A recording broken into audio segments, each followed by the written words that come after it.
Sorry.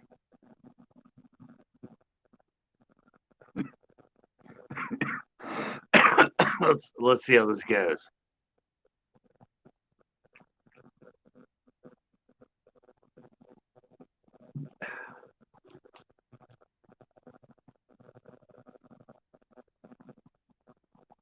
See if I get my Captain Raid.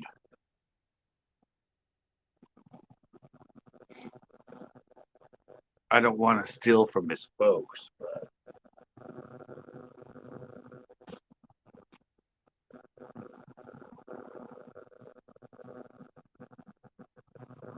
we'll see if anybody comes back in. I can't watch two things at once. I don't have a huge studio like Captain. I'm not a big studio person, so I'm working on a lonely little phone. He has like 20, 30 different things working for him.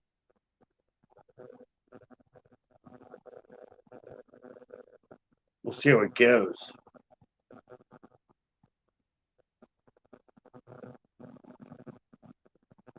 My first panel basically sucked. Well, it didn't suck. Justin came in, Psycho Ducky came in. I had like 10, 11 people, but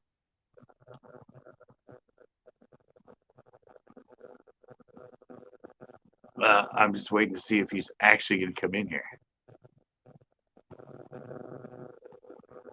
I know he's got to shut down his live. We could be a good duo, though. We just gotta manage our time. It's like me go, then him go, or him go, then me go. We could be the Island Life tree trimmer duo. We just got to work out some time stuff here.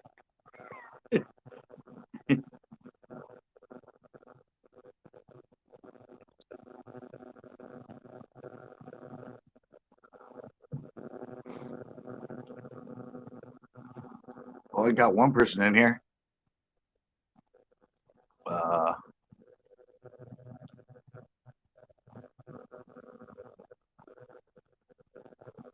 Still waiting to see how it goes from there. Oh, Spitfire, you're in here. I don't know. So is he coming in? Oh, okay.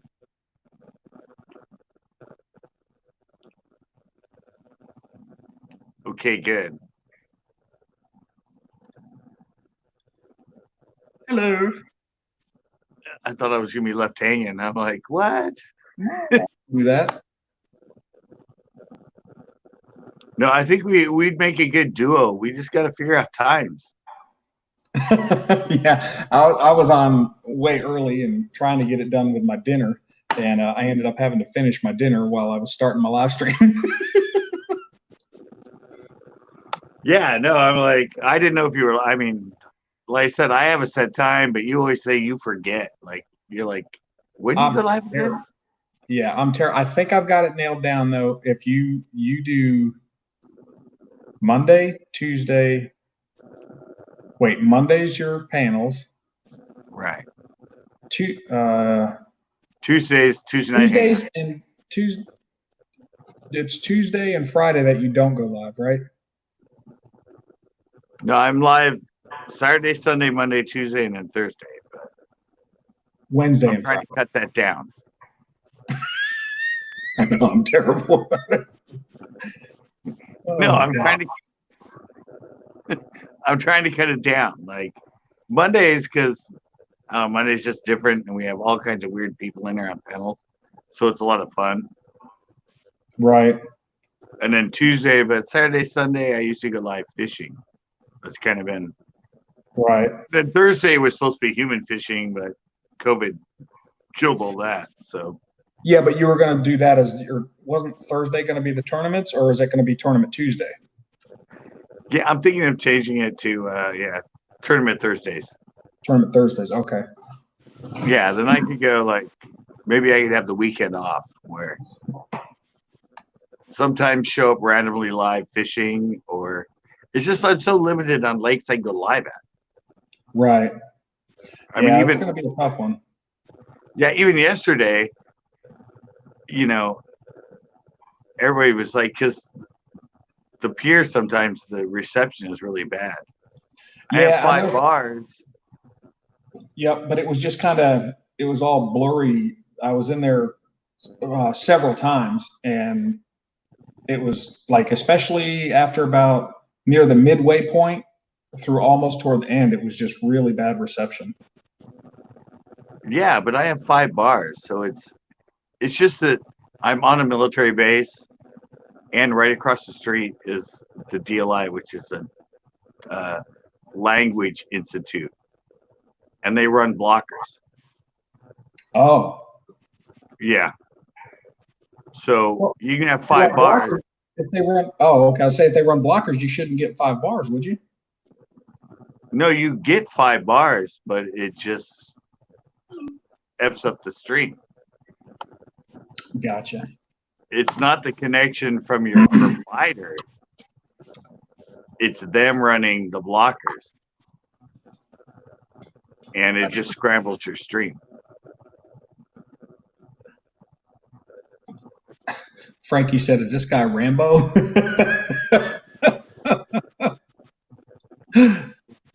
Frankie's been in my streams. He's left comments on my videos.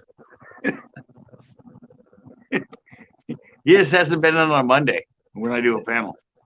Real Men said, "Then that's a bad place to live stream if they're running blockers."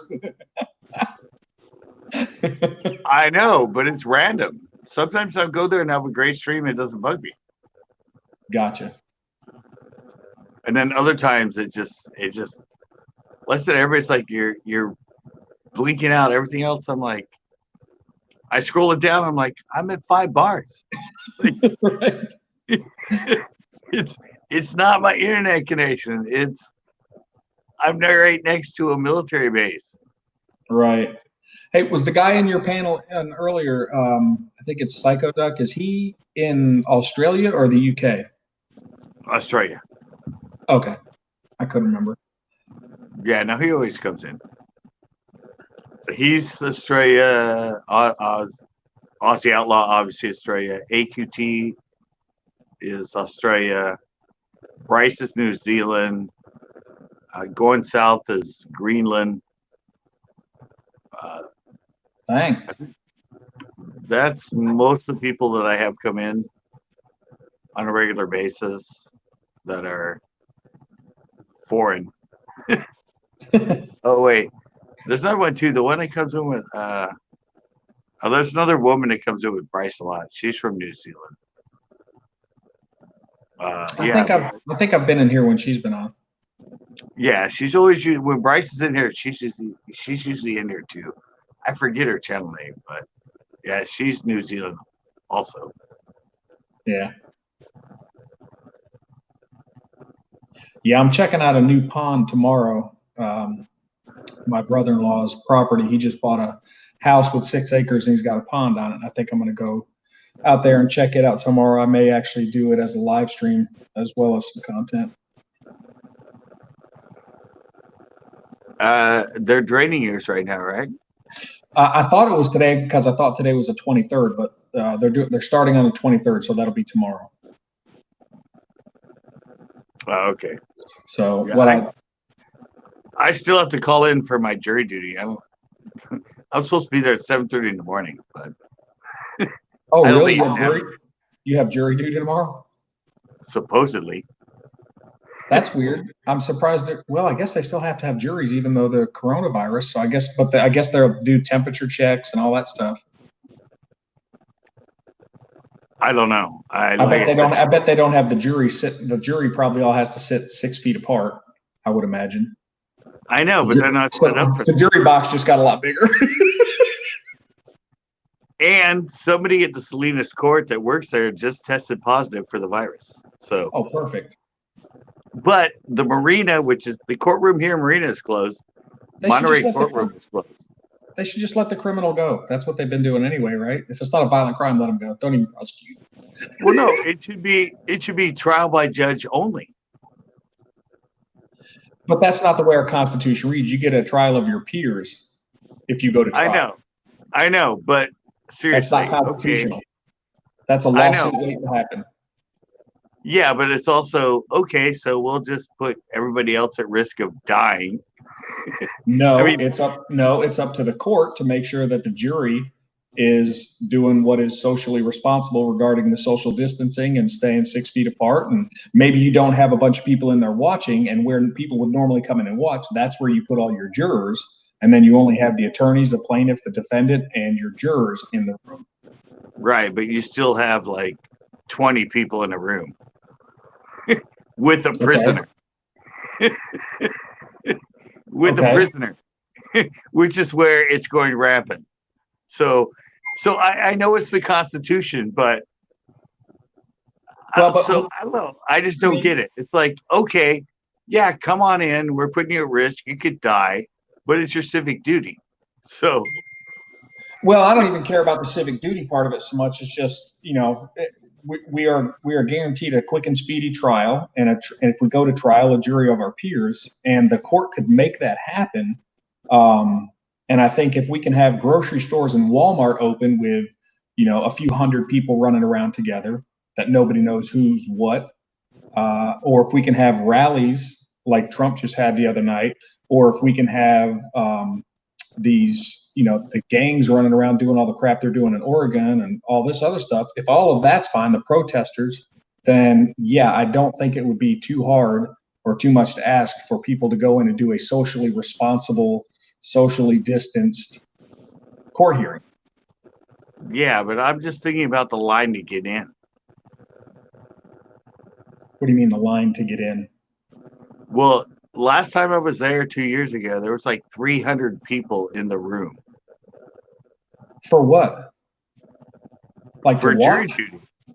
No, you went into a room with 300 people before they split you up and sent you to Yeah, see, they each can't court. do that. That's what I'm saying. The onus is on the court system to figure out a way that's socially responsible. Exactly. I know, exactly. But everybody has to be 6 feet apart. So Right. So it's going to go from like where you are down to the southern part of LA. exactly. That's what I said. I mean, imagine the line of people waiting just to get in. If you have to stop 6 feet apart and there's 300 people at the time, I mean, how long will that line go before you can even bring people in? They do it for Star Wars. They can do it for. No, I'm just saying postpone it until this whole thing's over. I mean, you can choose if you're the criminal, you can choose trial by jury or trial by judge. Yeah. Well, during a pandemic where 120,000 people have died and we're growing daily, say, hey, trial by judge or you're going to have to wait to have trial by jury. Sure. Yeah. It makes sense. Well, but I mean, and there, if you say you're going to have to wait, then, how long do you have? Are you going to wait till we find a cure? What are you going to wait for? And the wait should be until the court system can find a socially responsible way to hold the hearings, which they should already have a way to do that. I mean, it's not like this just hit us last week. We've been dealing with this for months now. Well, no, but get this. All the paperwork you get is not even updated. That doesn't surprise me. It's our government. Are you kidding me? That doesn't surprise me. I'm surprised the paperwork's still not from 1990. I think it still is. Right. No, I see. My stepdad's on unemployment, and I get on and fill out the whole thing for him every week. They still have no check mark, no little box that says, why are you unemployed? All they need to do is add a little box that says COVID-19. It's not on there yet. There's nothing about COVID-19 on the unemployment and why you're filing for unemployment. Right. How long's it been? And how long would it take for somebody to go in there, take that page, add a box, put COVID-19? Like 5 minutes? You would think. Yeah, but it's still not there. All the excuses are all the excuses they've had for like 20 years of why you're on unemployment. Right. Just like jury duty, all the same excuses. They haven't even done the paperwork to add like I'm high risk for COVID. None of that's there. And it's been how long? Like 8 months? So are you going to try to get out of jury duty or what? No, I still haven't called. My stepdad called. My stepdad had it like 3 weeks ago, and he called and said you were excused for a year. I haven't called yet today. I need to call after 5:30.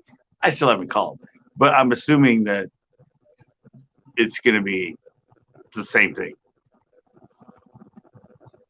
They're going to say you're excused. Yeah. I mean, they have the Monday people. I'm the Tuesday people. Even if they do have it, they can't fit that many people physically in the rooms anymore that they fit in there on their normal cycle. Right. Yeah. And they haven't updated. I think they're still just sending out all the shit because they don't want to change the computer and the rhythm and the timeline of how it brings you up every 2 years. They don't want to go in and change that software and all that calls you up every 2 years. So they're just still sending them all out. Then you call in and they say, oh, no, we don't need you. Gotcha. I've never had to do jury duty. I never used to. I worked my own business as my sole employee, so that was always my excuse. I'm like, I own my own store. I'm my only employee. If I do jury duty, I have to be closed for 4 days. That's a financial burden. Yeah. Yeah, no, like I said, I have the paperwork. It's in there. I just haven't called up. But I'm just like, but he got excused for a year. They don't excuse you for a year. They excuse you for 2 years. So. Oh, you get excused for years? I didn't know. I don't know much about it. Like I said, I've never been called to serve on a jury, so I don't know the process and stuff. I never had either. I'd always got out of it, but when I had to go in there, like I said, I had this issue with it when I went in there because trial by jury, right? It's supposed to be 12 people, Yep. 12 random people of your peers. Well, they put like 100 people in the room. 12 by 12, you go to the jury box, and the defensive lawyer and the offensive lawyer get to ask you questions to determine whether or not they want you on. Right. And I'm like, well, how fair is that? Because they're psychologically analyzing you as they're asking questions. Sure. And they're picking people they think they can sway. Right. Why do you think there's so many freaking hung juries? Because it makes no sense. Pick 12 people, put them up there, don't ask them any questions, have the trial, let them come to their own conclusion. No, but it's all manipulated. Well, it's manipulated, but yes, it's become manipulated, but you can't just, there's some people in there that I think you got to try to somehow filter out some of the extreme biases that you might run into. Let's say, for example, given the race relations these days, let's say you have a black person on trial and one of the guys you just randomly pick 12 people, one of them happens to be a KKK member. I'm thinking that's probably not a fair trial. But but on the other side of it, what I'm thinking, why is it fair when they can pick the people that they think will say guilty or not guilty? Because both the defense and the prosecution have an equal opportunity to pick those people. They both have to agree. That means they both think they can sway them. So that means there's an equal chance that both of them think they have the opportunity to sway the jury in their direction. And then it's up to them to present the case in a manner that does just that. So the jury is selected by both prosecution and defense. So it's not unequal or unfair to either one of them. The whole point is to pick a jury that is fair to both the prosecution and the defense, and then it's up to them to sway them in their direction. The bigger problem than that, in my opinion, these days, well, then you get a hung jury. Possibly, but that's where you hopefully get someone who, maybe the defense thought they had this person in their pocket, but the prosecution lays some evidence. I mean, that's part of it, But the bigger issue, but that's still all manipulation. Well, of course, the whole process is, you can call it manipulation, but the reality is it's hopefully what comes out of it is the facts. And then that's why people don't like lawyers, because lawyers, that's what they're doing. They take the facts and they try to manipulate them to one way or the other so that this group of people will make a decision. I mean, but there's not a fairer system out there.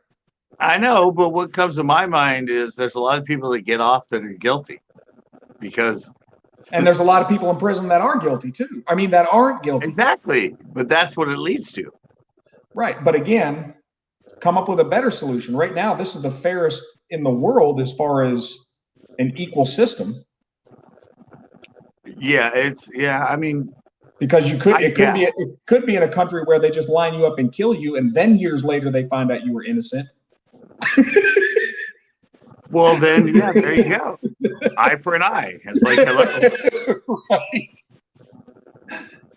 Why? But I know. See, but the reality is the jury is uneducated people a lot of times. You don't know that.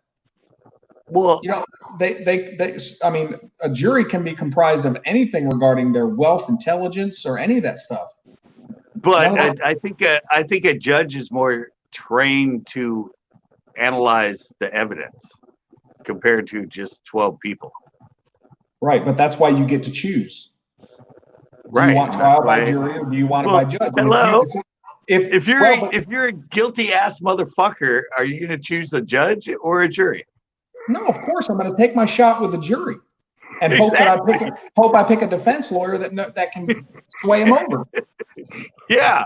Hello, OJ. I mean, but that's our system of government. I mean, our justice system. It's just it's like it's not that fair. I guess. I mean, like you said, it's the fairest we have, but It's still manipulated. Yeah, everything's going to end up manipulated. See, I didn't know any of this. Like, Captain, you've never been in that courtroom and watched what happened. Oh yeah, believe me, I've been in a courtroom. I've been a defendant multiple times. I've just never been. No. I've never been on a jury. Yes. See, that's the difference. You have not been in there and listened to how they pick their juries, the questions and all the other stuff. It's like, and I said, you get a lot of uneducated people on that jury. Well, the questions they're asking, the people listening to the people that are answering the questions, you're like, hello. I mean, that's just it. It's like I said, I thought it was fair. I thought it was like the fairest way you could do it. But once I had to sit there through like an hour, 12 hours, and like 12 people, then 12 people, then 12 people, then 12 people, and listen to lawyers' questions and the way they're asking people, the way of their questions. And I'm like, they're looking for really dumb people to be on this jury. Well, that is the defendant. That's the defendant or the defense and the prosecution attorney's job is to either, that's their choice. If they feel like they're getting dumb people, then they can wipe the slate clean and start over and get a new group of people.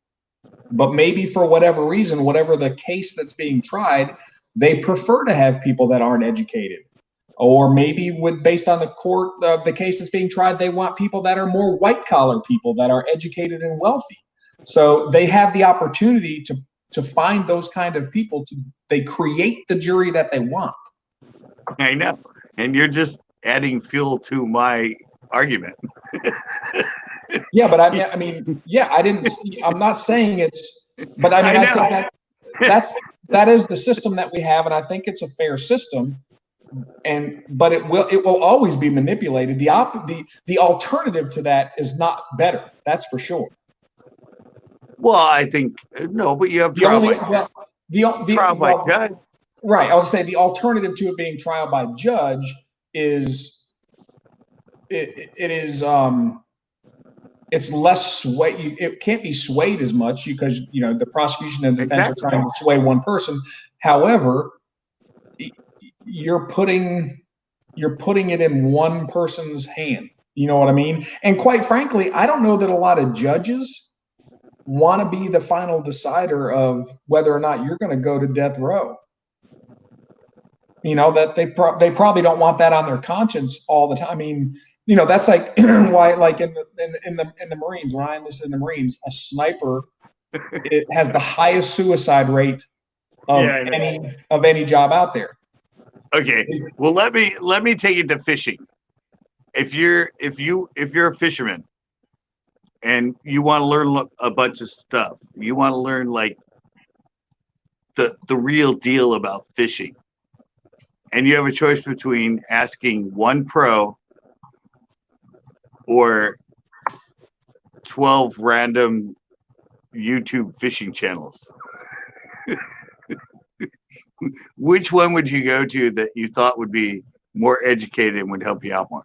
Well, I mean, I could say it like this. So basically, because we actually have that, you could say, okay, you want to know, all right, what's the best bait to use on this particular day at this particular lake? You can ask this one guy from the FLW Pro Tour, or you can ask the Guggen Squad. Which do you ask? And that's essentially what you're presenting me with, right? Yeah, that's just it. Who would you rather listen to? Or who would you rather think could evaluate your situation just like a judge evaluate? In all honesty, in 100% honesty, I would go with Guggen Squad only because I'm going to choose the fact that there's a multitude of opinions and multitude of personalities and people and styles in a group of people that are going to give me feedback versus this is just one pro with one style or whatever, and it's only his opinion. Now, he may have a lot of experience and stuff, but it's just him. Where if I go with a squad of people, it's a bunch of different people's opinions that I get to filter through. A bunch of different people's opinions that don't really know what the hell they're talking about. Well, I wouldn't say don't know what they're talking about. Matter of fact, did you see they just did a Guggens versus the Pro? Did you see their video? No. Yeah, they just did two Guggens versus one Pro, and they tied. And he was killing them at first, and they did, they played some trick, but they basically tied. I believe it was tie or maybe one short. So I never got all those choices. Never got all those choices. Can I live stream this trial? Nice. Yeah, exactly. That's good, Roman. Yeah. No, that's why I had you on, because we already had this conversation earlier because of my jury thing. So I thought it'd be fun to have you on here, and I just wanted to get your opinion on it. But see, I don't know. Like I said, I thought it was all fair and everything else. I didn't know how the whole thing was set up until I sat there and watched the whole thing. Right. No, I know how it works. My wife did jury, and she told me about it and all the questions. Yeah. She was kind of the same way. She's like, man, some of these people are just morons. I know. That's just it. It's like, but I'm like, I can see how so many people get off that are obviously guilty as hell just because of how they pick the jury. It's just, I don't know. I said the judge, I mean, how much schooling and everything do you have to go, and how much do you know about the legal system or they to become a judge? Yeah, but judges are corrupt too. Oh yeah. We're all human. If I was, well, I see the reality is how I got out of my jury duty is they told me what the guy did, and I've known tons of people like this guy. I've had people brag to me that they're on parole and they're carrying a gun and they're doing all that. And this guy had he got found with a gun. He got violated like 15 times by his parole for being with people he shouldn't be with and all that. Mm. And when she asked me, I raised my hand and went, I'm sorry. I cannot be biased on this. I already know this guy's guilty. And she's like, excuse me? I'm like, no, I've ran with people like this. I know a bunch of cops, everything. I cannot be biased. In my mind already, he's a guilty motherfucker. Well, And she's like, what I was going to say a minute ago is the biggest problem I have right now with our justice system is we've gone from innocent until proven guilty to you are guilty and you have to prove yourself innocent. And that's just messed up. You should not have to prove your innocence. That's not the way the system's supposed to work. Yeah. But if you watch the way it goes down, when you sit in there, if you ever go to jury duty and sit actually in there waiting to get up there and listen to the way the lawyers ask the questions and the way they're doing everything and the way they pick people, that's just it. It's like they're picking, the one guy's picking people that knows that people are thinking, oh, innocent before proven guilty. And then the other guy's picking people that are guilty before proven innocent. Sure. So they're picking the people that have that mentality. Yeah, but again, they're picking the jury. But the balance of that is that both sides have, in other words, let's say the defense picks somebody and they say, the defense is like, oh, we want person number 8, and they defense the prosecution can say, no, we don't like them, they're out. So the balance is there. You see what I'm saying? But they only get to do it like once or twice. They don't get to do it every single time. They only have a couple times that they can kick out another person's choice. They don't get 6 choices. They only get like 2, I think. I don't know how many they get. Yeah, but they don't get to do that. Like, it's only a few times. They only have like a couple cards in their deck. Use them wisely. We don't want them.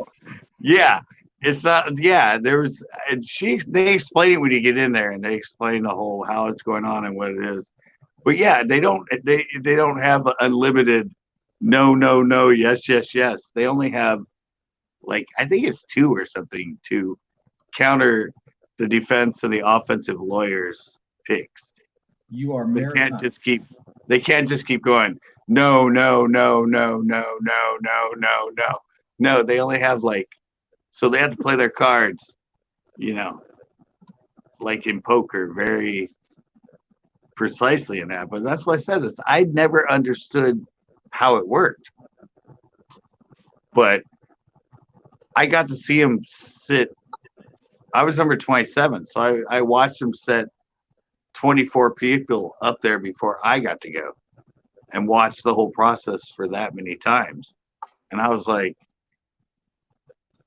this isn't fair. This isn't jury by your peers. This is jury by each lawyer picking. The defense chose. Yes.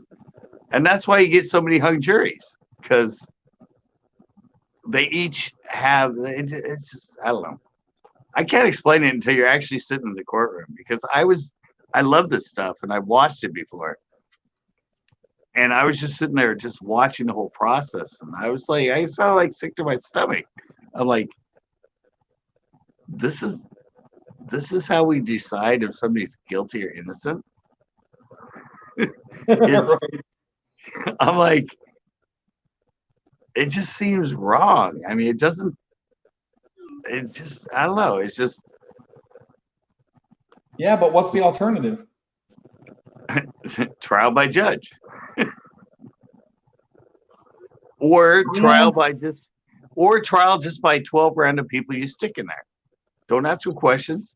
Randomly pick 12 people from society. They have their own thoughts, everything else. They look at it, and what they come to is it. Yeah, that's your choice.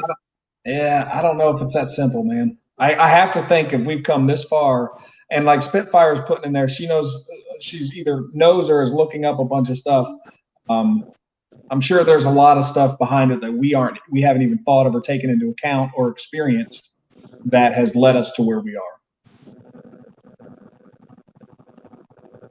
Yeah, but I said, I mean, until you go through the process and watch it, She said, I know. yeah. And I'm just like I said, I'm a pretty educated person. I'm pretty intelligent, but I had no idea. I thought trial, you went in, okay, 12 of you in this room, 12 of you in that room, 12 of you in that room. This is the case. You're all going to sit there.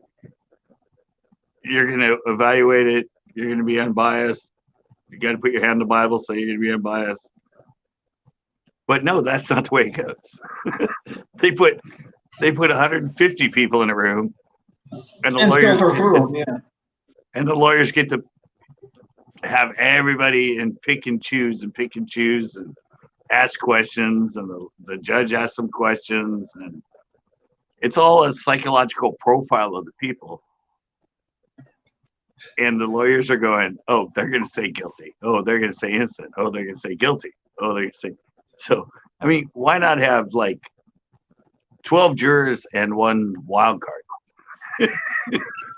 Have 13. One wild card. Yeah. Why pick an even number? Pick an odd number. Have 13 jurors. That way you'll never have a hung jury. Well, yeah, the hung jury thing I don't like. I mean, it lends itself to retrial, but it should be. To me, if the judge is in there listening the whole time, I don't know why they couldn't do it as a trial of your, a judge or jury of your peers, and then if they're hung, the judge makes the decision. There's your 13th person. Yeah, but that's not the way it works. I know. I'm saying I don't know why it couldn't be that way. I know, but that's just kind of why the way the system was set up the way it was, because I don't know, it doesn't seem right. It seems like they would set it up a little bit different. Where, like, 13 jurors, what the hell? Throw in another person. How hard is that? It's like, oh, we have 6 and 6, and each lawyer gets to pick 6 and 6, and they're psychologically profiling them. We're probably going to get a lot of people that it's 6 and 6, and they're going to sit there, and somebody's going to try to persuade someone here and there in the background. And why not just have 7 so it'll never become that? Yeah, I don't know. If we clean up the system, it'd be quicker. I mean, I don't know. It's just it's government. It's very clumsy. Yeah, I don't know. I don't know enough about our legal justice system to make an educated opinion on that. Guess if it was not, is everybody talking to OJ now? Yeah, they're all talking to OJ. I was going to bring that up, but I didn't. But it's been long enough. I think it's fine. It's not too soon. Yeah, I think we all know the outcome of that. Anyway, it wasn't the outcome in the courtroom. The glove just didn't fit. Spitfire Red said, "Why don't you run for office?" Oh no, I don't. I don't want to change the system. I just want to make fun of it. Yeah, I don't want to have an impact or do anything positive. I just want to stand back and point my finger and laugh. Yeah. Comedians are the real truth sayers, and they make the most change. So I'm just gonna sit back and be a comedian about it. Right. Well, it's like I had a friend of mine I was taken to the airport, and he was telling me his opinions on, this was at our past election, as to who he wanted to be president. And I told him, I said, "Oh, that's cool." I said, "Do you vote?" And he said, "No, I don't vote, but I want this person to win." And he was telling me why, and I was like, "Oh, okay." And then he got to a point and he said, "Well, because we're a democracy, this. And I was like, whoa, wait a second. I was you like, don't vote? No. I said, "We're not a democracy." He said, "Yes, we are." I said, "No, we're not." He says, what are we? I said, we're a constitutional republic. He said, what's that? I said, I am very glad you don't vote. If you're going to vote and you don't even know the fact that we live in a constitutional republic and not a democracy, you shouldn't be voting. What's the difference, Rick? Captain. We're governed by a constitution. We are not a democracy. We are a democracy that is governed by a constitution, which makes us very unique in the world. Right. So what is a true democracy? It is where majority rules. Oh, is it because we have checks and balances and all that other stuff, right? Yeah, well, we have the Constitution. That's our checks and balances.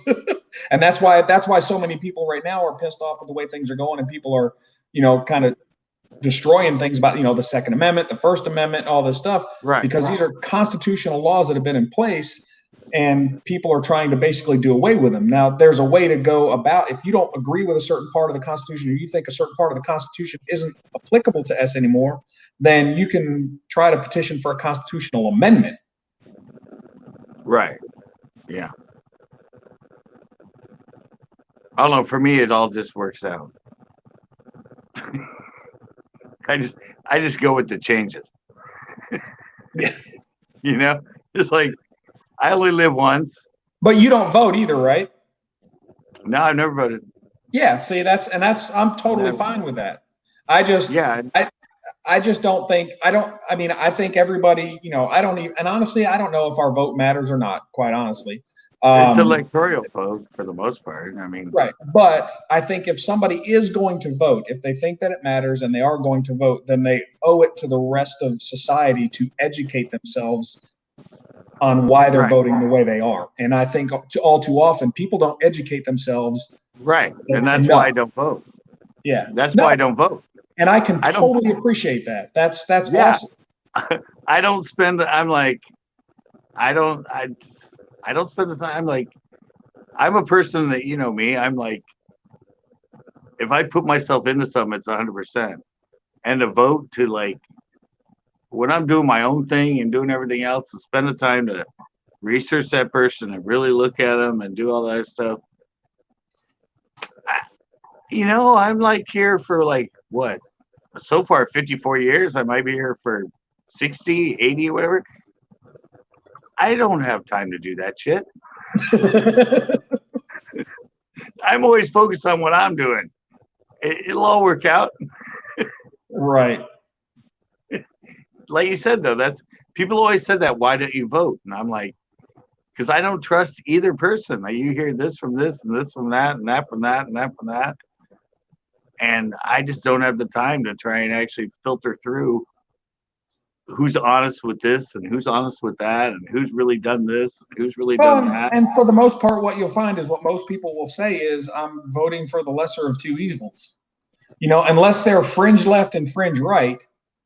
But the majority of America in the middle is usually going, neither can't, because the reality of them, most of them know that, they're going to lie to us about this or that, or, they're trying to sway to win votes and this, that, and the other. But the reality of it is when it all comes down to it, they're just kind of like, dang it, neither candidate is perfect and 100% aligns with me. So I'm just going to choose who I think best fits. You pick your priorities, like the thing, like somebody who, let's say you are you're pro-abortion. You think it's okay for abortion. So if that's a big one for you, if you're against abortion, you're going to go with, that's going to be a big one for you. Then you're going to go with the party or the person who is against abortion. Right. That's why my thought is I'd rather let people vote that are more educated about it. Sure. I don't want to cast a vote because I don't really care about it. I'm not educated on it. Yeah, I'm educated on a lot of stuff, but with that stuff, I'll be honest, I'm not educated on it. I don't want to cast a vote when I have no idea what's going on. So I don't vote. Yep. No, hey, I'm totally down with that. I think that's that is my honest opinion. I'm an educated person. I like to know That's why I can teach you about a certain bait and everything else, because I have incredible knowledge about it. Right, Politics which and is all that other shit, right, and I that's don't why know. right, and what you've done is taken your knowledge and turned it into being a full-time YouTuber so that you can try to spread that knowledge to as many people as possible. Yeah, but the funny thing is, my dad was a city councilman, knew Oh, all the really? politics, he knew senators, he knew congressmen, he was in the community, he was Kiwanis, he was JCs, he was into all the political stuff. But it was just never my Now, interest. when you say that, you don't mean because you live at home with your stepdad and your mom. That's is when you say your dad, you mean your stepdad or you mean your real dad? No, my real dad died in '86, Gotcha. Okay. but he was a city councilman. He was the JCs. He was Kiwanis. I've been to the White House, and we were in the White House. We went into one of the congressmen he knew, his office, and yeah, he was really into politics and knew a lot of political figures, mayors and governors, and yeah, I just never got into it. I was just like, I was into fishing and skateboarding. It wasn't my deal. Right. Well, a I lot mean, of well, depending on your age too. A lot of people, heck, when I was 20, I wasn't into politics. yeah, I've just never been in. Like I said, for me, it's like the reason I don't like a lot of YouTubers and a lot of YouTube fishing channels is because I see the way they fish and I see the way they cast and I see the way they do things, and they're educating all these people because they have a lot more subscribers than me and a lot more viewers, and I'm watching them do things wrong. And that really, to my core, really upsets me when I see what they do and what they say to people and how they try to educate bass fishermen. And I watch how they cast and their choice of lures and what they say to people. And I don't know, that really upsets me. I'm like, especially because they've all passed me by and are suddenly way more influential with younger Are you bass. talking about people that are like yourself, that are full-time YouTubers like yourself, or people that are recreationally doing it? No, I'm talking about the big people that are making the money off. Gotcha. So full-time YouTubers. Yeah. Yeah. And I'm just like I said, like when I did that one, how to hold a baitcaster. And then when you said, you finally realized, oh, Yeah. okay. I was holding it wrong the whole time, but I'd never had anybody show me how to hold it, period. So it wasn't like somebody Right. showed me the wrong way. I just didn't know. But I'm watching people that have 30, 40, 50,000 subscribers and educating people on bass fishing, and they're casting it like that and they're holding it like that. Oh, And I'm really? just like, yeah. And I'm like, Well, but let me ask you this. Is that, I mean, when you say holding the reel like that is the right way, if you're catching fish and it's working, does it really matter how you're holding it? And let me pause before you answer. Let me pause right there because I say that. Well, I say that because I don't know golf at all. I tried playing it and I sucked. However, um, I had a golf professional that came out and he was a golf pro that did the tours and all that stuff. But then he became a trick shot artist. And yeah, he was doing a course, and I was one of the people in this course. And he said, look, the reality of it is, when you go to a professional golf instructor, they're going to show you this is the way you hold the club. This is what your backswing should look like. This is what it should look like after you make contact with the ball right. up. And he said, the reality of it is none of that matters. It doesn't. The only thing that matters is the moment in time that the club face hits the ball when it makes contact. He said the rest of this stuff that they're going to tell you is the right way to swing the club and the right way to hold the club. None of that matters if at the moment of contact Everything is the way it should be. And he started doing shots where he's holding the club with one hand, he's swinging it backwards. So he proved his case. So what I'm saying is if somebody can hold a bait cast rod and reel the wrong way is what you would define as the wrong way, but still be successful fishing, is it technically holding it the wrong way? Yes. Why? But why? If they're not breaking their rod and it's not hurting the reel and they're successfully catching fish, why is it the wrong way? Well, it's wrong because if they did it the right way, they could probably catch a lot more fish. How does just holding the rod like that make it that they're going to catch more fish? Sensitivity? You'd be amazed, dude. You would completely. No, I'm telling you, that's what it is. That's the key factor to the whole thing.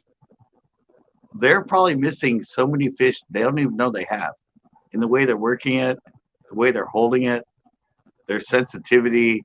Because of feel and sensitivity. Yeah, that's everything in bass fishing. Okay, I'm not saying it's not. I'm just positioning it out there as an educational, purpose that. Yeah. And the other side of it is they are not working their bait properly. I mean, the only thing you have in your arsenal as a bass fisherman is how you manipulate your bait. Yeah, but I can be with you on the feel. Okay, I can get behind. Okay, if you're not holding it like this and you're holding it like this, you're not getting all the feel you could get. I can get that. However, if you're talking about the presentation of the lure in the water, I think you can get the same action no matter how you're holding it. Nope. You can make that. I guarantee you can. I can hold that thing at the freaking very tail end of it and make a freaking thing hop off the bottom just like I could if I was doing it holding the bait caster normally. Otherwise, you wouldn't be able to do the same thing with a spin cast or a bait caster. You can take a spin cast and work a jig the same way you can with a bait caster, and you don't hold a spin cast like you do a bait caster. It's not only how you hold the rod and where you hold the rod and where you hold the reel, but how you actually hold your rod while you're working the bait. Right, but so you're telling me that somebody with a bait caster or somebody with a spin caster can't work the bait the same way that somebody with a bait caster does? No, it has nothing to do with. I'm not talking anything about bait caster or spin caster. I'm just saying the way that you manipulate the bait and the way you work it in while you're working it. And it has a lot to do with how you hold it, where you hold it, where the tip is, how high it is. All of that has to do with what that bait looks like on the bottom, how that bait's moving across the water. All that stuff, if you learn it and you get it right, will catch you a hell of a lot more fish. Okay. I mean, I can't argue. I guess that, it'd be interesting to see two pros of the same level go head to head with the same rod reel setup, same bait setup, and fish, and see who comes away with more fish. One holding the quote unquote bait caster the right way, and one holding it the wrong way. It'd be interesting to see. It'd be a fun, and maybe even like a 2 out of 3. Well, no, but it's huh? All of it. All right, what's all that? All of it leads to perfection within the presentation. Right, and that's my point, though. So, but yeah. You're saying that you have to hold the bait caster that certain way to get the perfect presentation. You have to hold it in that certain way and hold the rod at the same time in a certain way.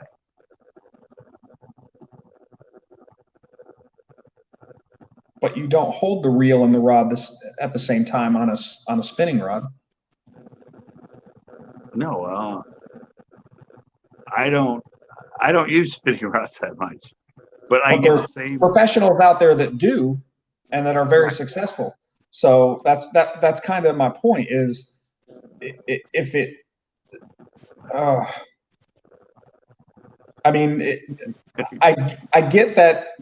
I just think as long as the presentation ends up the same way. No, but it doesn't. That's what I'm saying. And that's what I was asking. So you're telling me you can't present a bait the same way with a spinning rod as you can with a bait caster. You can't make the same bait presentation.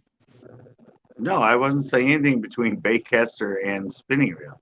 Either one, no matter what you use it, it's the way you use it, and the way you hold it, and the way you manipulate the bait. That's what's going to get you a lot more fish. But I see people that work certain baits, spinning reel or bait casting, that the way they're working it and the way they're presenting it is totally wrong. They might catch a lot of fish the way they're doing it, but I'm like, you could catch a hell of a lot more fish if you worked it right.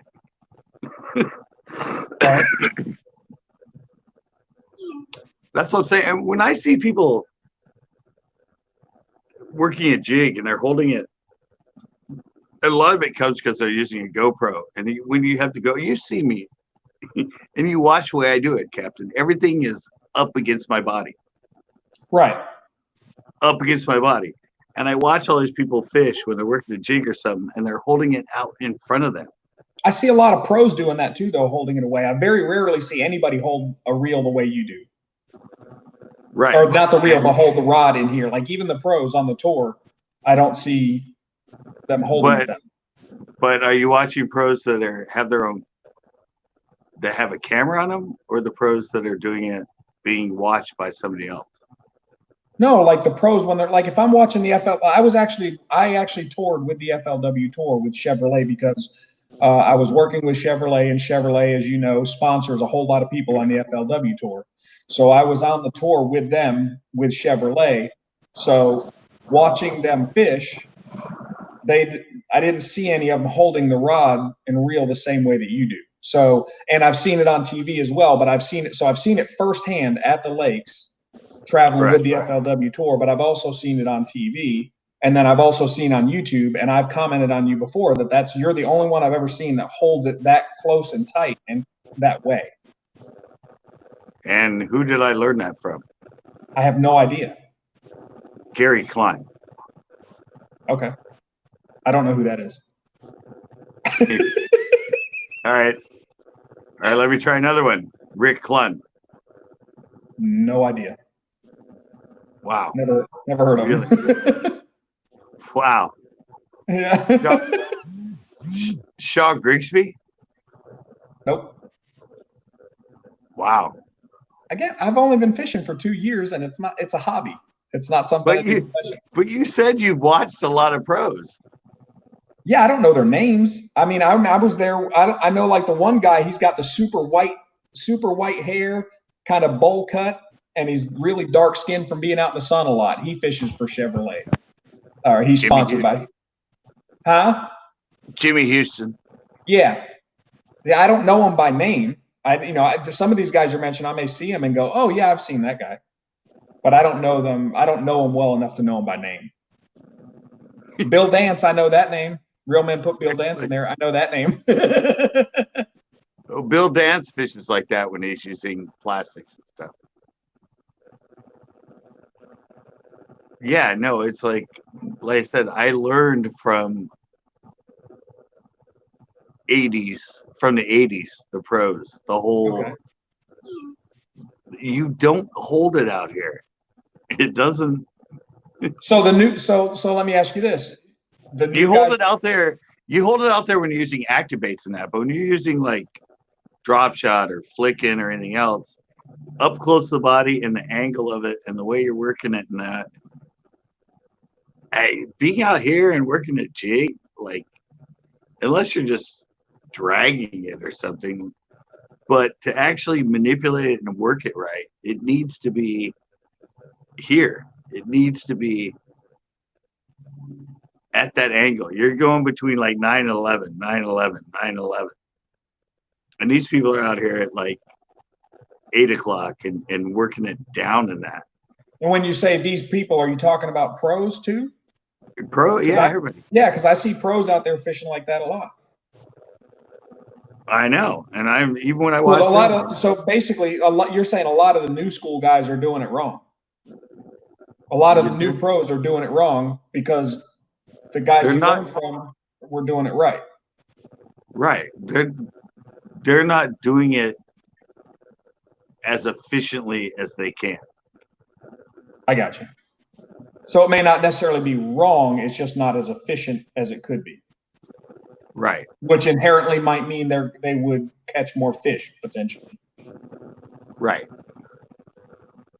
I don't. I mean, I just I mean, the way I work it, the way I do it, is something that I've learned 40 years ago from the originals of it, and it's just gotten meshed down to. I don't know. It's like active baits are different. Active baits, yes, out here, jerk bait, Well, sure, crankbait. yeah, because you're working, you're Yeah, working it all over the place. but they actually working all of these soft plastics and all these other slow baits and that the same way they would work an active bait. When you slow down to working a jig or a drop shot or flicking or a weightless Senko and that, the presentation is 100% different. Yeah, I see everybody working those same baits the same way they would work an active bait. And that's Right. where I'm confused. I'm like, when did it become that you're working the jig and you're holding your pole the same way you're holding it if you're working a crankbait? or the same way you're holding it when you're working a spinnerbait. Maybe they realized it didn't make a big difference in what they caught. But if they did it, they would realize. Trust me, I've fished with so many people that are fishing the same bait as me, and I'm catching fish, and they can't understand why they can't catch anything. Well, I watch obviously I watch Backroads a good bit, and he fishes out there differently, and he fishes a lot of soft plastics. Yeah. And he fishes and I mean he's catching a lot of fish, decent size. So he would catch more if he was holding it tighter, like what you're saying. I mean, I don't even know if he's in the chat. I haven't been paying attention to chat. I hadn't seen him in a while. But so I don't want to speak for him, but so you're saying that there's potentially, if he would hold his rod differently, like the way you do, he would catch more. He would be more likely to land more fish if he changed his technique. And yes, I've watched him, and I watched Wade fish a lot of stuff, and he catches a lot of fish on it. And yeah, that's my thought. Like your thought is that he'd catch more if he held it a little differently. Yeah, held it differently and worked it differently. Okay, yeah, because I do the same. I don't hold it the same way you do either. I like I say, I've never seen anybody hold it like that. And we've talked about that, like how it relates to driving and the feel and stuff. And I totally get that. It just, I've tried it a couple times the way you do it, and it's just a weird feel. Yeah, but that's I don't know. Dude, I'm getting ready to do one on casting a bait caster one-handed. That's all I do is cast one-handed. I know, but the reality is, somebody brought up to me, and people kept saying, "How do you cast it one-handed?" And I've gone back and watched from Scott Martin to Lunkers to I know Scott Martin, everybody, and they all constantly cast with two hands. Yeah, they put one hand on the bottom and I'm like, when you're less accurate, it's clumsier, but I think you can train yourself to be accurate using two hands, just like anything else. I think you can train yourself from an accuracy standpoint. I think if you wanted to stand on one leg and cast you can become accurate if you train. Nope, you can't do it. Wow. You can't. You cannot be as accurate. And they all do it with spinning reels too. They're all like two-handed on a spinning reel now. No, the way that. All right, let me throw something else at you, just as a deviant for accuracy. So you take a major league pitcher and the way they pitch, and how accurate they can be, and then you take a girls softball pitcher and look at the way they pitch, and they're just as accurate. Completely different styles of pitching. But They're trained, and they've trained a certain way to become accurate. No, but both things you said are one-handed. Okay. Could you show me a major league pitcher that pitches two-handed? Well, it doesn't require it. Well, is there a softball pitcher that pitches two-handed? It doesn't require. Okay. Driving. I can Well, be way more accurate putting a car where I want it with two hands than I can with one hand. But I can okay. also teach somebody who's lost an arm in a war how to drive a car accurately with one hand. I can train them to be just as accurate one-handed. Okay, well, you just said in pitching and all that doesn't require two hands. Does casting require two hands? I don't think it requires it because I don't use it two hands. I do sometimes if it's like I've casted with a 7-foot rod and I feel like I need two hands, especially if it's something like a 7-foot rod with a frog on the end of it. Yeah, I'll use two hands because it feels more stable with two hands than it does on my one wrist. Now, maybe if I was a bigger, stronger guy, it might not feel like that. But if I'm using like a 7-6 rod with a frog, I cast with two hands because the rod feels more stable in my hands. And that's exactly the point I'm going to get into in the video I'm going to do about it. And the reason is because everybody now uses way too long rods than they need to. Well, see, I don't. I actually always fish now with a 6'6". That's the longest I go. Right. But even then, on my 6'6", if I fish a frog, I still cast two hands most of the time. Really? Only with a frog and something heavy, but with everything else, I'll cast one hand. Really? No, yeah. But if I throw a frog, I feel ironically, I feel more accurate and like I have better control of the rod and reel with a heavier bait on it, with two hands. No, actually it's the opposite. with a heavier bait and a smaller rod, one-handed you were way more accurate than you are trying to do it two-handed. And it takes a lot less effort. Okay. Well, then why doesn't a baseball player swing a bat one-handed? If they need to be more accurate with one hand instead of two. And you got switch hitters, like my son's a switch hitter. He can hit left-handed and right-handed. But you're talking apples and oranges. Swinging a bat and throwing a fishing rod are completely different. Statistically, swinging a bat and hitting a fastball pitch is statistically one of the hardest things on the planet that a human can do. Look it up. It's literally one of the hardest things that a human can do from a technical standpoint. And they use two hands for hand-eye coordination to do it. Same thing with a golf ball. Hitting a golf ball, they don't do it with one hand. Right. But they're swinging a club hitting either something that's flying at them or a stationary object. Mm-hmm. They're not casting something that's coming off the end of the bat or the end of the golf club. It's apples and oranges. There is no correlation between what you just said and what I'm talking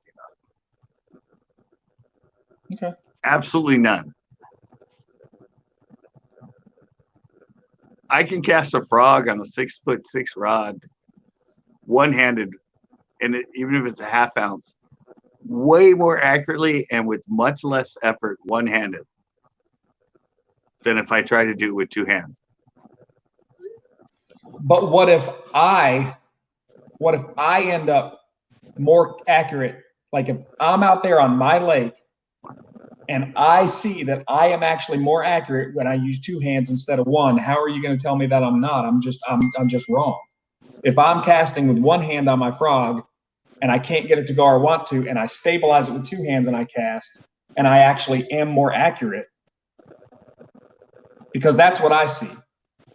When I cast with two hands with a frog, I'm way more accurate than I am with one hand. I've tried it and done it, and I just can't. I know. Now I know the answer to my own question. You're going to say that's because what I'm doing with one hand, I'm doing it wrong. I need to change my style. Well, no, I'm not saying that. If that's what you learned, that's cool. I'm just trying to people that haven't learned that yet. The hardest thing is to get rid of muscle memory and habits. Yep. Your habits.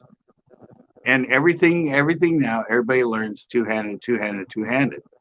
Nobody has ever been taught or learned how to do it properly with one hand. I got you. Yeah, well, nobody taught me any of it, so I didn't know how to hold a bait caster until you told me how to hold a bait caster. Yeah, but that's what I'm saying is I You grew don't up with a fish pistol. frogs and mice and stuff like that, though, do you? I've never seen you fish with a frog or a mouse or anything like that. Oh no, I can. Well, you got to watch the video. I'm getting up. I have this whole. It was when I went to the spillway. Remember the spillway with Tito? Yep. Well, there was this whole. I actually saved it, saved the clip, just because I wanted to save it for this casting with one hand. And I'm there. There's trees overhead. There's trees behind me. It's very limited space. I have that 1/4 ounce spinnerbait on, and I'm just doing this little roll cast. Yeah, we talked about roll cast. Yeah, we've talked about that's what I do too, is a roll cast. Yeah, the little roll, and I'm putting it. I mean, there's a tree across the way that has a little channel, and then a little spot, and then another little spot, and all that. And it's only like a 20-foot cast or something. It's just across that creek. But I'm just doing that little, hardly anything, and I'm putting it dead back in that corner, in between the two trees and all the branches. And there's even one where I cast it, and I do the cast, and I'm lobbing it, and there's a branch sticking out. And as it's going out, I just actually turn my pole a little bit to the left to get the line to go over it. And then I click it in gear, and I actually bring spinnerbait pretty much in underneath it. But I mean, the effort of my cast and the speed of how it's in the wrist. Yeah, it's all in the wrist, and it's in the pole too. But again, remember, but you didn't answer my question. Do you don't fish with a frog or a mouse very often, do you? I've just never seen you fish with a frog or a mouse or anything heavy like that. It doesn't matter the bait that's on the end of the line. It matters the accuracy of the cast. Well, but the accuracy of the cast can be dictated by the size, shape of and weight of the bait. The way that you toss. So what I'm at. But do you fish frogs and mice? Yes, I fish That's frogs. That's all I was asking. I've never seen you fish with a frog or a mouse. So what I was asking is. But what I'm confused with is, it doesn't matter what bait. It matters on the accuracy. I mean, if I'm throwing a spook, or I'm throwing a square bill, or I'm throwing a spinnerbait. So you cast the same exact way no matter what the bait is. Yeah, and the heavier the bait, the easier and the less effort it takes to cast it. Because you're using the flex of the pole and the momentum of the bait itself to get the distance. Yes, and that's what. And the other thing is, and why people I think are always using these, because everybody I hear, medium heavy, medium heavy, medium heavy, medium heavy. I've hardly ever seen a YouTuber or anybody that says they're using a medium action rod. The best rod in this situation, the best rod in this situation, best rod in this situation. 7.3 medium heavy, 7.2 medium heavy, 7-foot medium heavy, 7-foot. I've never ever seen anybody say, I'm using a medium action rod. But all that comes into play when you cast it one-handed and being able to just do this little flick and letting the parabolic bend and the flex of the tip and letting all that momentum and G-force and everything with minimal effort get it out there just as far as you took twice the effort on a stiffer pole with the same amount of weight. I got you. I mean, that's why I said I keep relying it to you as a driver and the things you do with your braking and gear selection, all that. All that plays into how you fish and how accurate are, and everything has to play into it. Yeah. But nowadays, everybody's like, I said, I don't think I've ever seen, even the like Guggen Squad email, I don't think I've ever, unless it's a spinning reel, because I'm pretty much all baitcaster. I've never ever heard of mention them having a rod that's a baitcaster that's a medium. Everything's a medium heavy. And even medium heavies themselves can have a different tip or a flex tip. More. Well, I got medium heavy based on your recommendation. I got a medium heavy, was attorney special medium heavy, 6'6". Oh, no, I told you to get the medium. You got the medium heavy? I think so. No, I double check it. I've never casted a medium heavy on the attorney special. Everything I've ever owned since 2003 has been a medium. Oh, I'll have to check it. I thought it was medium heavy. It might be medium. Well, I guess, I mean, it's a little different, but another thing, like, you know, shooting a gun, they don't teach us to shoot guns with one hand. You know, I'm trying to think of stuff two-hand related. I know, but what you're mentioning two-handed is not. You got to remember, bait casters and fishing. In the history, when bait casters and rods got developed, it was a pistol grip. You could not cast a bait caster on a rod with two hands. But don't you think? But okay, so. But with that, and I agree with you, because like the gun thing, you know, because then I think of, okay, what about somebody with a whip, or somebody, you know, somebody who's accurate with a whip, or somebody who's accurate with a lasso? They use one hand. Right. Okay, so, you know, I we'll go with that. But with the fishing, do you not think that it's a potential that over time they evolved and learned and came up with new styles that either were better with, in certain circumstances, two hands, or just evolved to the need of two hands based on the length of the rods that they're using? It was more the length of the rod and the heaviness of the rod. Right. Yeah. So, but why do you say they're using too long of a rod? Like, why did they go to that long of a rod? Just for the fun of it, or just because they could sell a more expensive rod because it was longer, or what? I would have thought they went to a longer rod based on the way it feels and the sensitivity. No. I did a tips and tricks on this. Okay, well, obviously I haven't seen it. I haven't watched all your videos. That's why I'm asking. No, but all of them in there. This was a Bassmaster article about the length of your rod. The video is how long is your rod? And then the thumbnails, one of the girls from my... If anybody's just joining, we're talking about fishing poles. Anyway, yeah. Just a disclaimer. Right. And the thumbnail is one of the girls from my pre-show holding a pole, her ass, and a G-string. And through it, it says, size matters, guys. And I talk about, and in this article with Dobbins, who's a friend of mine, you know, Dobbins Rods and all that. I know him personally, Gary. I fished with him in the FLWs quite a bit and all that. And they talk about the mantra of 7 foot plus rods is the norm right now. And that's what people want. But it does not equal to the best size for everything you're throwing. Right. 6'6", 6'9", 6'8", 6, you know, up to 7 are incredibly more accurate and better for a lot of techniques and a lot of casting and situations.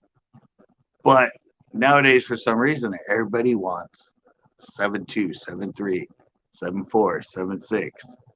So, okay, but you said you did say some. So, with that being the case, so what that leads me to is, I guess, there are some scenarios where maybe a 7.6 rod can actually make you more accurate.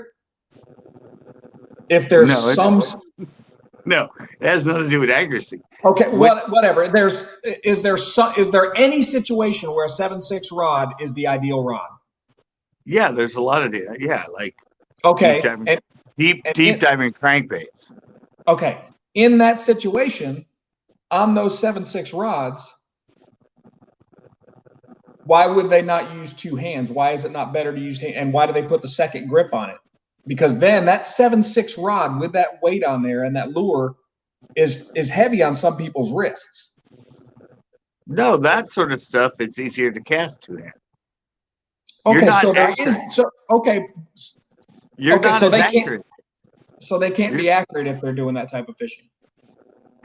No, it's actually physics. It's your wrist in itself and all that is the access point. The closer the tip is to your wrist, that's an extension of your arm. When you're doing the casting motion, yes, maybe one hand or two hand. The closer it is to the end of your hand, the more accurate it is. Understand that fully, totally get that.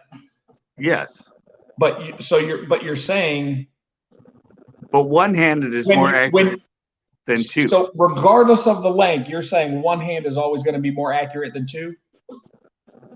Because I disagree with that. I think physics disagrees with that. No chance. Because I can cast my daggum offshore reel, my surf cast reel, which is 13 feet long. I have to cast it with two hands, and I can't be accurate with one hand. It's 13 freaking feet long, and I'm casting 3 ounces of weight. So there is a point where two hands is more accurate than one. Yeah, but when you get to two hands, you get to longer rods. Accuracy within 2 or 3 inches is not that big of a deal. Well, that's like saying the spread when you're shooting a gun. If you're 100 yards away versus at a mile, I know accuracy is still accurate, and I can be more accurate with two hands at a longer rod than I can with one hand at a certain point. You can get more distance, and I can be more accurate at that distance with two hands than I can with one. Yeah, but we're even though the perimeter of what is considered accurate may be larger, I am still more accurate and consistent. Okay, that's what I said. That's what I'm talking about. I'm talking close range. Okay, close so range. For me, with a 7.6 rod, I feel like I would be more accurate and have more control with both hands than I would with one. Right, but I'm talking when you get in close and you get to really being accurate in your casting. Yeah, on my 6.6 rod, I'm better one-handed for sure on my 6.6 all day long. But that's what I'm talking about, and that's what I'm saying is most people, even when they're in that close and everything else, they're casting two-handed. But I think that's because most people are using longer rods. Right. That's exactly what I've been saying the whole time. You're not as accurate. So it's not that they're not using. It's not that they're using. It's not that they're using two hands at the wrong time. It's that they're using the wrong rod. Right. Okay. Or they're in a distance. See, everything has become distance, not accuracy. Well, the distance thing I never understood. Like if you're fishing on, like to me, it's funny when you're fishing on, and maybe you can answer this, and it's a complete deviation from what we've been talking about. But when you fish on the bank, you cast out into the water. But when you're on a boat, everybody casts toward the bank. Right. But nowadays, everybody wants to be further out and make a longer cast to shore. Okay, but why is it that when you're on shore, you cast way out to the middle, but if you're on a boat in the middle, you cast to the shore? Well, no, you cast to shore because that's where the majority of the fish are. Then how come when you're on shore fishing, you don't just cast a line right in front of you instead of casting it way out? Well, you do. If you know what you're doing with shore, you cast parallel. Okay, so when you cast, so you shouldn't cast out toward the middle.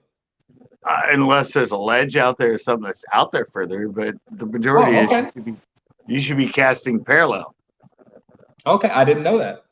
Learned something new. I thought most time I see people fishing from a bank, they're casting out into the water. Well, unless there's something out there, no, it should always be parallel. Okay, I didn't know that. Learned something new. At a 45-degree angle or something. I said unless there's like an island out there or a ledge out there or something. Yeah. Yeah. No, other than that, that's why it's hard.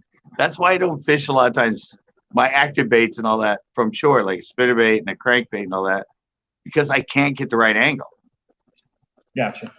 If I can come in with a boat and sit 6 feet out on a 45-degree bank and bring it in really fast, 6 feet out, and reel it, that's great. But when I'm on shore with a crankbait, I can get that angle, I can get that presentation where it should be, but it's for a very limited amount of time.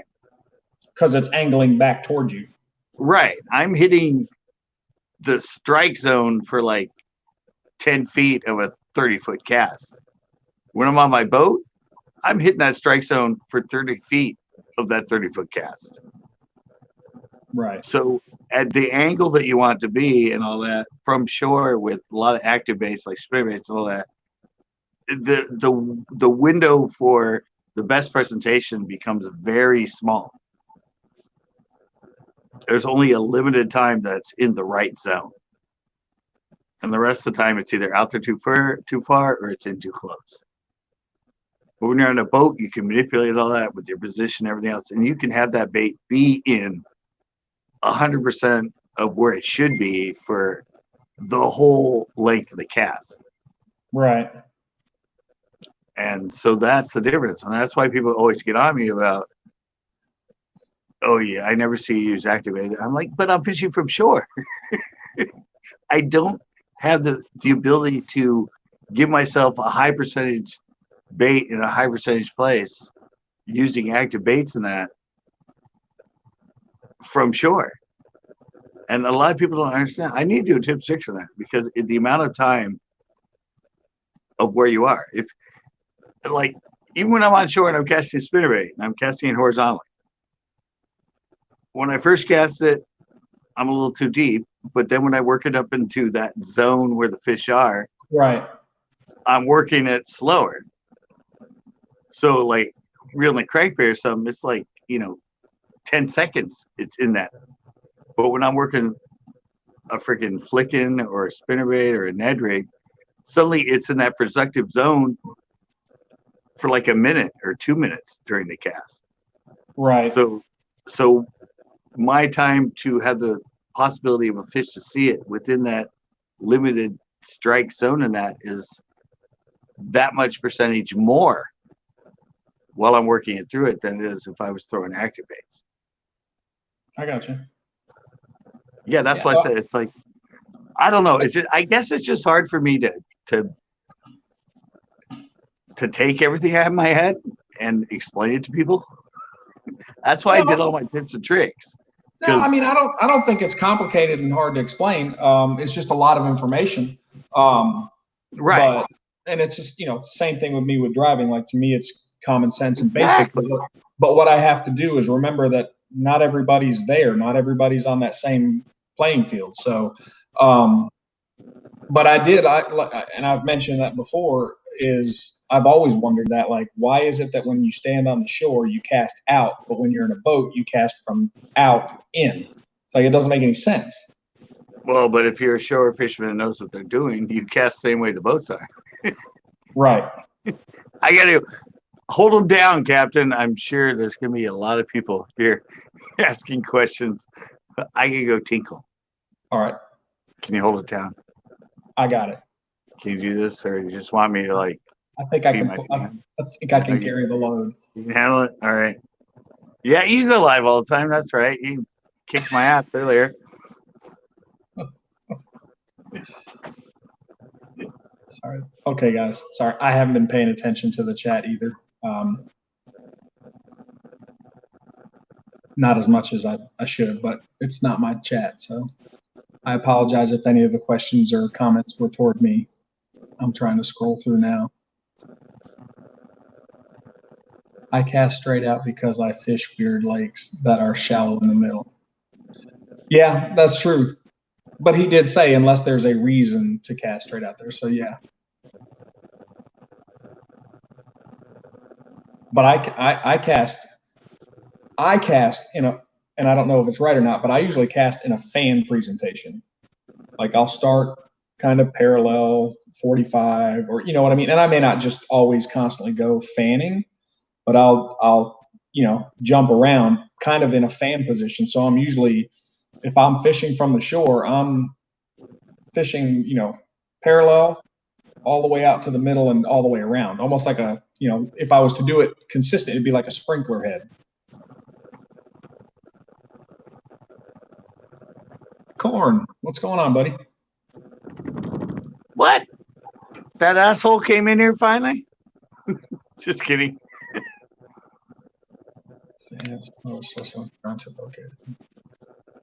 Okay. Yeah, I was just mentioning that when I'm fishing from the shore, I pretty much fish in a fan presentation. Left to right, right to left. Yeah, I love. I see. I think one of the things with me, Captain, is I don't know. People think I'm like arrogant or think I know it all, but I try to teach everything I know, and I've been doing it for 40 years. And I've been on the boat side of it. I've been on the tournament side of it. I've been on shore. And I just get so many people go, oh, you should have tried this. Oh, you should have tried that. You should have done this. I'm like, let me put two things out there for me from a driving standpoint again. And this has nothing to do with fishing. It's just from the standpoint your knowledge. Your knowledge. Yeah, exactly. Your knowledge, what you know, and trying to express it. However, it leads to two things. One, well, basically kind of one and the same. Are you an old dog that's willing to learn new tricks? In other words, do you think that, yeah, you've got 40 years of experience, but maybe something's come up that you might not be aware of, that somebody's found out that works better than one of your old tricks? And are you willing to say or try that and go, wow, that actually does work? Because, there's been times, yeah, I'm an older guy in the driving world now, but some rookie who's 16, 17 years old gets behind the wheel and says, yeah, well, this is what I've been doing. If you actually manipulate the car this way, it's actually a little faster off this corner. And I go out there and try it. I'm a son of a gun. That's totally different than what I've been doing, but he's right. It's faster. And, and because at least with me, because it's a car and you can measure it based on speed and time, there's a tangible tool that's going to tell you, you know what? He tried what you said that you've been doing for these many years, and he tried what he said, and his way is faster. He was faster around the track. He had a faster lap time, and his speed was higher. It's unarguable. He was right. The new technique was better than my old technique. Well, on that note, I've been fishing for 40 years. First time I threw a drop shot was like 2014. Okay. First time I threw a flickin', about the same time. Okay. First time I threw a weightless stickworm, Texas rig, about the same time. Okay. I learned on soft plastics, then I went to hard baits forever. First through third and 11 tournaments in a row, 2002 through 2004 when I fished tournaments. Never, ever, ever, ever threw a plastic in any of those tournaments. It was all square bills and surface lures in the morning. Didn't even have plastics in my boat. Was the right thing to do. Yeah, and it worked for a year and a half on 6 different lakes.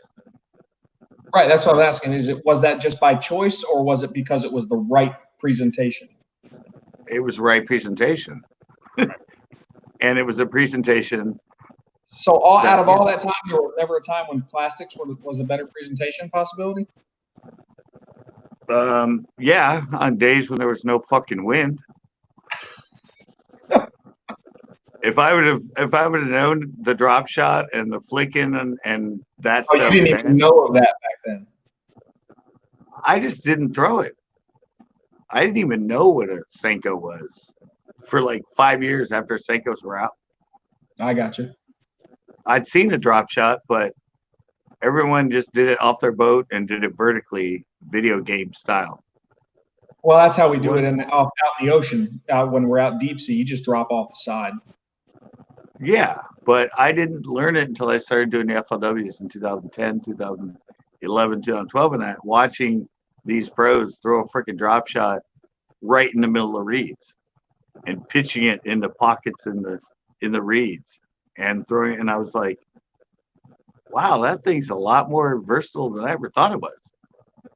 And that's when I decided to use it and started casting it and working it through trees and putting it. And I said, it's really funny now because everybody goes, all you throw is this and this and that. It's always plastic. It's always plastic. I'm like, yeah, but I'm on shore now. I'm not in a boat. Right. And they're the most high percentage baits to catch fish from shore. Yep. That's why I said, like, 8 years of fishing that compared to 40 years of fishing for bass.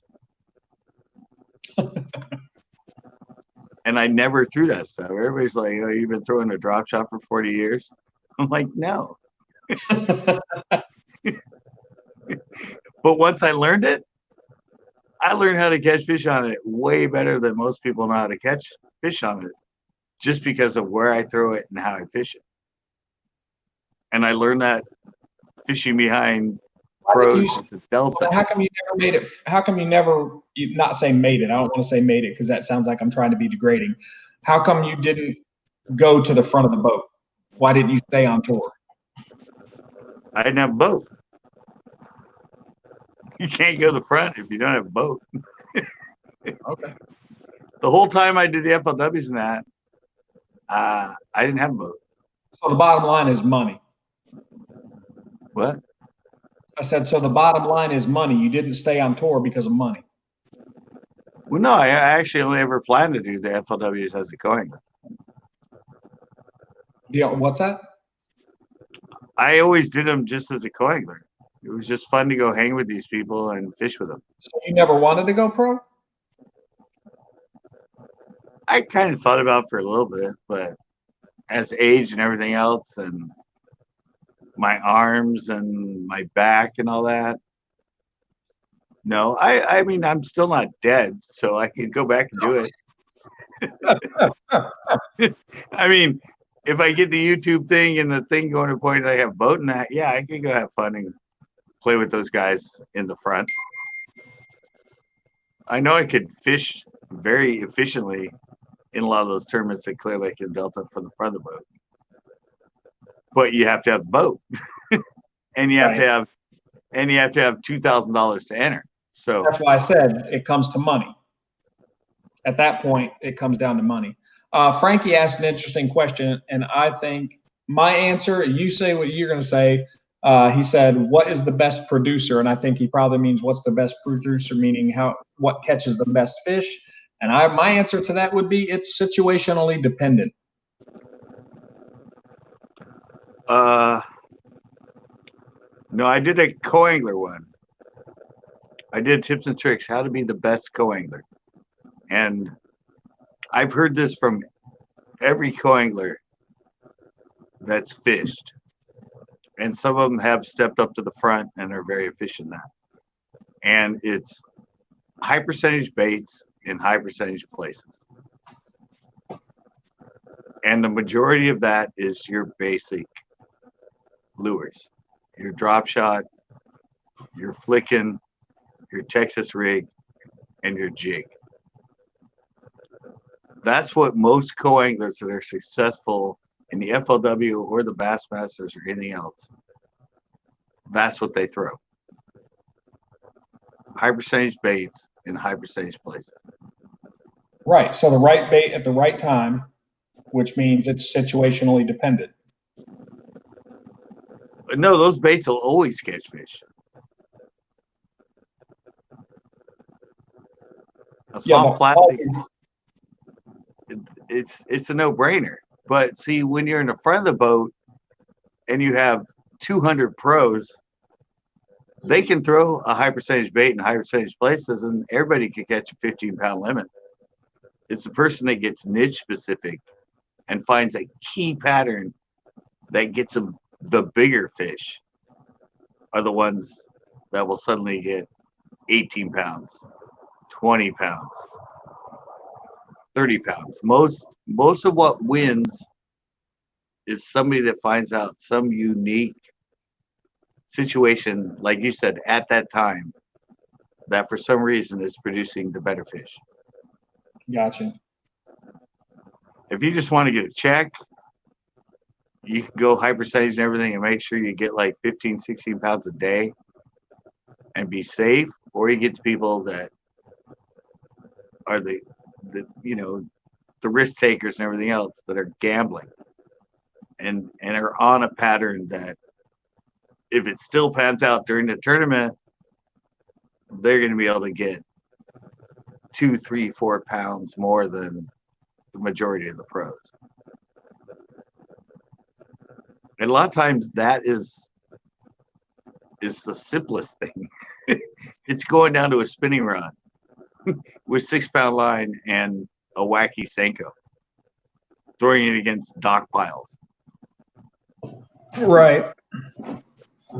And like Did I you said, ever, in all your years of fishing, and this is the racer coming out of me, I guess, in all your years of fishing, did you ever, like, what was your best placement? Did you ever finish top 10, top 5, whatever? co-angler 19th place. 19 was your best finish? Top 20, yeah. But see, all the other top co-anglers were there for a week. They were pre-fishing. They were going out on their own boat or with pros. Gotcha. I just showed up and fished. I got you. Yeah, I wasn't that into it. I just showed up, had a fun time. There's basically professional co-anglers. And yeah, they're the week before. They're fishing every day. They're there from sun up to sunset. They know the water conditions. They know the baits that are working. They've been pre-fishing for a week before you even got there. So pretty much no matter what pro they draw, they already have a very huge knowledge of what's going on at the lake at that time. Sure. I show up, go out my pro. It's like, what are they hitting? And I'm stuck to whatever they're doing. So Frankie says he gets that, but what about live bait versus fake bait? What's the facts? I don't know. You'll catch more fish on artificials than you will on live. See, I just saw a video where somebody was saying using live bait was cheating because it was easier. But see, most live bait, you're letting it sit. Yeah, you let it do the work. You let it sit, though. And the only way I can relate to that is the pier. I can seriously outfish pretty much anybody at the pier using that little sandworm than them throwing out squid and letting it sit. Because I'm covering water. I mean, it's a numbers game. I'm covering water. I'm moving it through the column. I'm constantly exploring different depths, figuring out where the fish are, everything else. Yeah. You throw out a bait, you throw out a live bait, where is it? Yeah, it's wherever it stays, based on how much line you give it. Well, no, but anything you throw out, let sit, where is it? It's on the bottom. Well, I mean, can't you fish live fish like that swim around? Well, yeah, you can put on a bobber, but you can't control where that live fish is swimming. Correct. Yeah, that's why I said it's wherever it's going. Yeah, it's wherever it's going. If the fish are hitting at 6 feet, and you throw out a bobber with like 6 feet of line with a minnow on it, and that thing's swimming up to the surface. Right. It's gonna be nowhere near the fish. Right. I mean, it's like everybody. I'm catching fish in the kelp at the pier, and they're hitting like a foot down. Everybody else is throwing out 3-ounce weight and going to the bottom, and I'm not getting anything. I drop it all the way to the bottom. I'm not getting any hits until I bring it all the way up to column and something like maybe 6 feet till the surface. That's where I'm getting the fish. Right. So Right. They're sitting there on the bottom. If they're not on the bottom, then there's no reason to cast bait down there and let it sit there. I know. but sometimes I cast out and let it hit the bottom, saying I pick it up, I get a hit because that's where Yeah, they that's are. where they are. Yeah. And coincidentally, when the people are out there using their squid or shrimp or whatever, they're sitting on the bottom, they're doing really good. I'm like, well, it makes sense because they're on the bottom.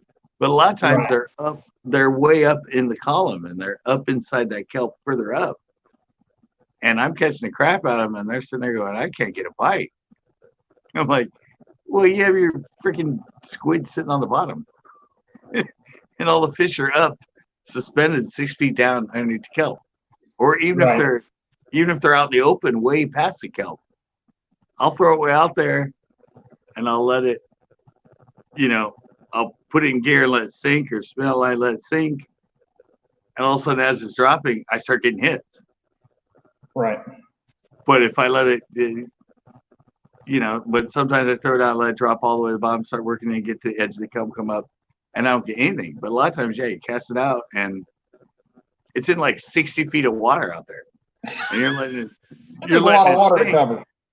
Yeah, you're letting it, you let it out and you let it sink. And all of a sudden, within like 15 seconds, 20 seconds, all of a sudden you start getting bites. You're like, wow, they're sitting out there, but they're suspended. They're not like Yep. anywhere near them. But that's the whole process. And that's what I try to teach people is you got to figure them out. Yep. Fish won't always be where you read in a magazine. Yeah, you got to go out and find them. You got to go out and find them. And that's why you have to experiment. And I always say it in my videos. I'm saying, I will throw the jig or I will throw the flicking. And it's something that I'm working on the bottom. And I can't get a bite. I'll go to the drop shot and I have it hooked 10 inches up. Yeah, because and they're I start suspended. working. Yep. And I start smacking them. I'm like, they're off the bottom. They don't want it on the bottom. Yep. Or they want a swimming profile, not a dying profile. Right. Because a lot of times with the flicking, with the way it is and sideways, and you're working on the bottom, it looks like something that's kind of dead on Right. the bottom. And I might throw the flicking out and I can't get a bite. I switch to the jig, which is more streamlining profile. When you're working it looks more swimmy. Right. All of a sudden, I'll start getting a bunch of bites on the jig. Yep. I was throwing the flicking and working it on the bottom of that, but they didn't want the dying profile. They wanted the swimming profile. Right. Yep. Got to figure it out. All right, man. So I got to jump off, man. I'm getting tired. So. Yeah, well, I got to shoot too. I still got to call to see if I have to go to freaking jury duty in the morning. All right, man. Till next time. I guess we'll see you in a month. Yeah. Or tomorrow night. Or tomorrow night during Tuesday night hangouts. Either way. There you go. All right. I'm out of here. Bye, everybody in the chat. Oh, wait, look. We got a good one from Frank. Yeah, I saw that. He said that a minute ago. Yeah, that's actually where these lives help a lot, because I'm not limited to trying to do one sort of thing. It can morph to wherever it goes. From the one-handed to bait presentation to angle presentation to, I mean, yep. Seriously, if anybody watched this live back, I mean, you know how much they would learn from this? I have no idea. I guess a lot. Yeah, we went through a lot of fucking shit. Right. The time it would, I mean, a lot of these tips and tricks about what we talked about, I have on here, but yeah, it's just, that's why I said, that's why I like these lives, because we can get into these sort of discussions and we can go over. Well, I will do them when I can. Yeah, you'll do them better than me. I know that. I meant I do them. I'll come in here, dude. I thought you meant you would compete against me, go live, and get like way more people. Whatever. All right. Whatever. I'll talk to you later. All right.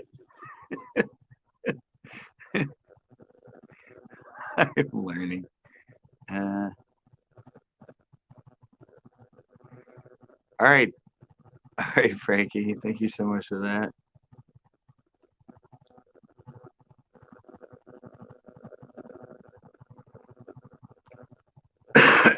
thanks, guys. So, I mean, I'm sorry. I mean, I went live and I shut down, and I went to Captain, and then he was courteous enough to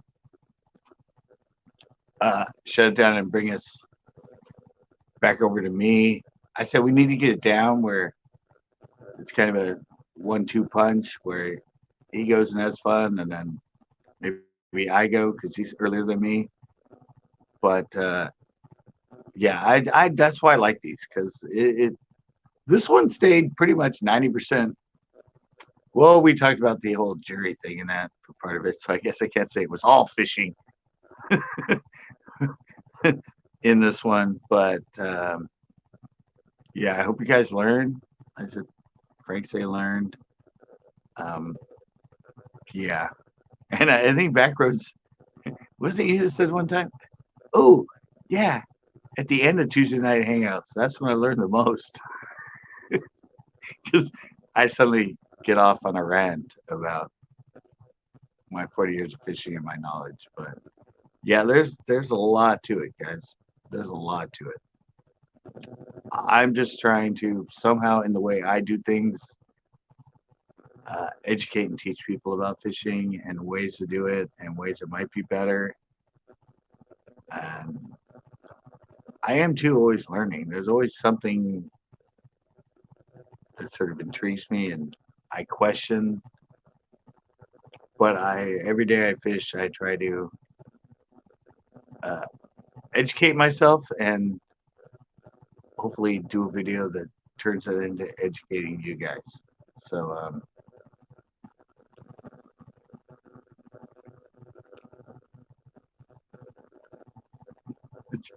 was interesting.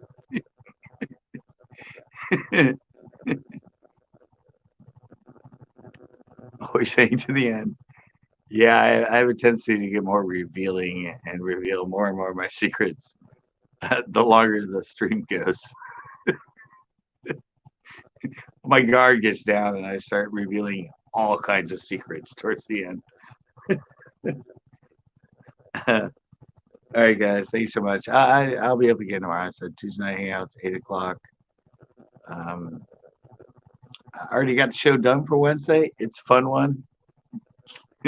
It's yeah, I'm trying something new, and I'm really hoping. I'm really hoping. I'm really hoping this one with the title of the thumbnail is something that people are interested in and want to click on.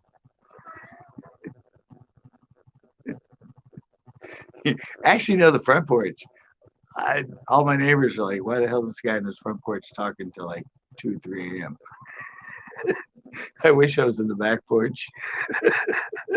then I wouldn't have people like wandering by staring at me. Hey guys, thanks a lot. I was just kidding about the whole month off thing. I just thought it would be fun. And yeah, till tomorrow night, guys. Thanks again. This is my second live tonight, but yeah, thanks a lot. And hopefully I'll see you guys tomorrow night for Tuesday night hangouts. 8 p.m. Pacific Standard Time. Bam!